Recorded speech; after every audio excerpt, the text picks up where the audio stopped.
Hey, welcome to Actual Spinster. For a long time I've been using my phone to like record my videos because it's just much easier like when it's winter time because of the light. But I'm going back to the camera that I previously did film most things with. I guess the other reason was also because I was making more vlogs and it's just much easier to record those on my phone. But yeah, so forgive me if things look a bit different, and also I'm hoping that I'm in focus and stuff, but a bit hard to like see.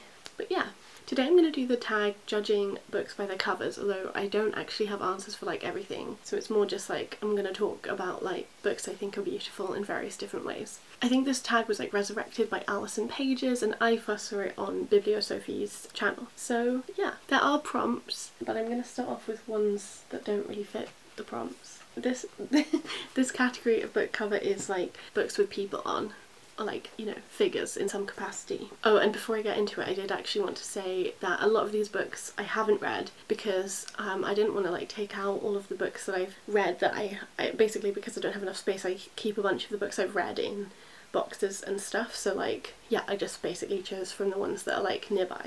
The first one is Child of Fortune by Yuko Tsushima. This is like a women's press edition, and yeah, I love the drawing. I also just really like the colours. I do also really enjoy how like 80s it looks, but I love like her outfit and there's something very like cohesive about it as well, I guess. Then I got a book that I did show recently, which is just this one, which is Liza of Lambeth by Somerset Maugham, which yeah, just has this fantastic drawing of like a devilish woman with incredible sleeves and Victorian outfit and like great boots and like petticoats. Another recent one was also this, which is Incel by Mina Loy, and I just really like this picture of Mina Loy, honestly. It's from 1905 and I think it's nice, so I kind of wanted to include it. And then lastly, it's sort of cheating because this is just like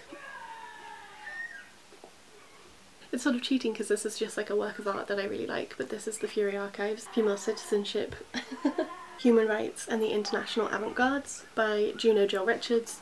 And yeah, this is just like a Claude Cahun photographic piece, a Marcel Moine Claude Cahun, and it's just this great piece of art. And on her t-shirt it says, I am in, or like a shirt, I am in training, don't kiss me with a pair of lips. It's not the whole like picture portrait, but yeah, it's great. Okay, so the first section is sort of like best colour combo. So I have kind of got that, but I also feel like it's all kind of bled into the other prompts too, which follow on and are like best typography, best simple cover. So I'm just going to show you like a bunch of ones that kind of fit for those three in various degrees. So again, this is a new acquisition, which is A Day of Fallen Night by Samantha Shalin, which does just have like what I think is a gorgeous cover with like loads of colour, but also in like a particular kind of tone where they all sort of, I think they all work pretty well together. It is shiny. And I guess I do just also love it when pink is on covers, so. Then this one is more for the colour, so this is No One Belongs Here More Than You, Stories by Moran July. Obviously I just love the like hot pink, but I think it's really nicely like clear, you know. This one is more of like a typography best simple cover, and that's Franny and Zoe by J.D. Salinger. I have read this one and I did love it, and yeah, the reason why it's out is because I would really like to reread it at some point soon. But so yeah, obviously this is like extremely simple and it is just the words. Then I have Lagoon by Nnedi Okorafor, which yeah, I just really like too. Obviously big octopus fan, and yeah, I like how the letters are spelled out with various like oceanic creatures and the kind of like tone of blue. This is also another book that I've shown recently. That's Minerva, The Miscarriage of the Brain by Joanna Hedver.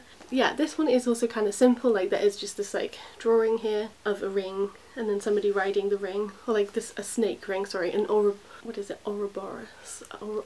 Don't know how to pronounce that. And yeah, again, like only like one or two colours really, but then with some like highlight with the foiling. Clearly I'm a fan of foiling, like this one has got a bit battered because I am currently reading it, and yeah, I don't really know what happened, but I do think that it's very like striking because of the green and then also just like the black font, and that's No Modernism Without Lesbians by Diana Suhaimi. Yeah, I don't think that the title or the cover is really living up to the book so far, but that's okay. And then yeah, I also chose this one because I really like, there are some maybe details that you can't quite see, I'm not sure if my camera is picking it up, but there are these lines which of course like sort of are imitative of like borderlines and like, you know, on maps and countries and stuff, which of course is like really relevant for Palestinians. So yeah, this is Palestine 100 and it's a collection of short stories, stories from a century after the Nakba. Yeah, I mean like these aren't like the kinds of colours that I would like particularly be drawn to, but I just think that it works really well kind of cohesively, and also like for this sort of like contextualizing it in a visual way without like really saying anything especially. So those are some covers that I like. Then I thought I would show you some end pages. So I've got the end pages of the bell here, which are a bell in like red and pink.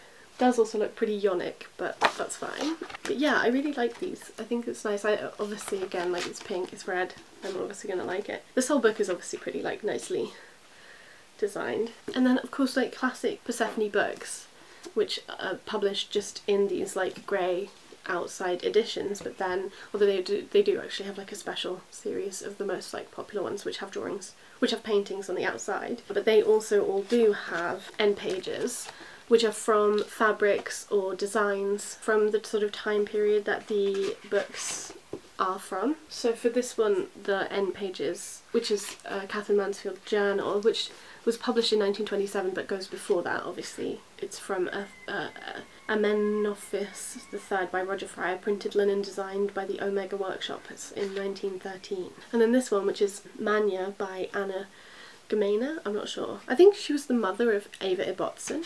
I'm like super excited to read this, I just still haven't got to it, but it has these end pages. This book is from the 30s, so I'm sure the end pages are from 30s. No, taken from a fabric designed by Klara Poznansky in 1927. So yeah, another prompt, I'm like skipping through a couple there, but like another prompt is best like back pages, and I mean I would say that this has a great cover and also obviously has like a figure on the cover, but I did want to choose it because the design goes over onto this side and I think it's really lovely. Again, this is a new acquisition. I guess I just like it when there are lots of colours in cover designs, so yeah, this feels very like rainbowy, but yeah, big fan.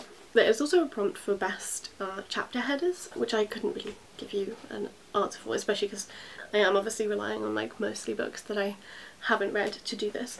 But I did want to say that in Psychonymph Exile by Porpentine Charity Heartscape, I want to say, which is like a really intense book, I wouldn't like wholesale recommend it, but something I really liked about it was that it was like split up with these like eyes, so there was like quite small chunks of font and then like a big eye after each, and partially it was like split up like that because I think the author was trying to make a book that was accessible to people who had like brain damage and who couldn't focus on long chunks of text, something like that. But obviously it's useful for a lot of people who have like difficulty reading or like, yeah, comprehending like sensory input. But yeah, I obviously also just liked it because I like big eyes.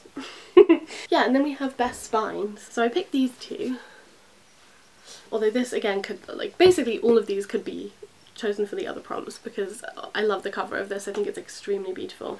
This is Blood in the Mist by Hope Marlies, but yeah, it has some really beautiful fruit and pink flowers and vines drawing, but then yeah, the spine is also gorgeous. And then this one, Parallel Lives by Phyllis Rose, has this really nice sort of foliage spine, which also actually is what the end pages are, so that also counts for really nice end pages, which I guess are like William Morris inspired, which makes sense for the time period that this is about.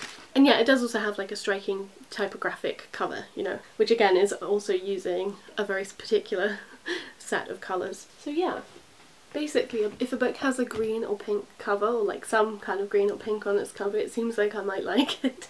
I will leave a link to the person who resurrected the tag in the description box below, and yeah, let me know what you think about the books that I chose, or yeah, and if you want to do a video like this, please consider yourself tagged. Yeah, I hope you have a nice day when you're watching this, and I will talk to you when I next talk to you.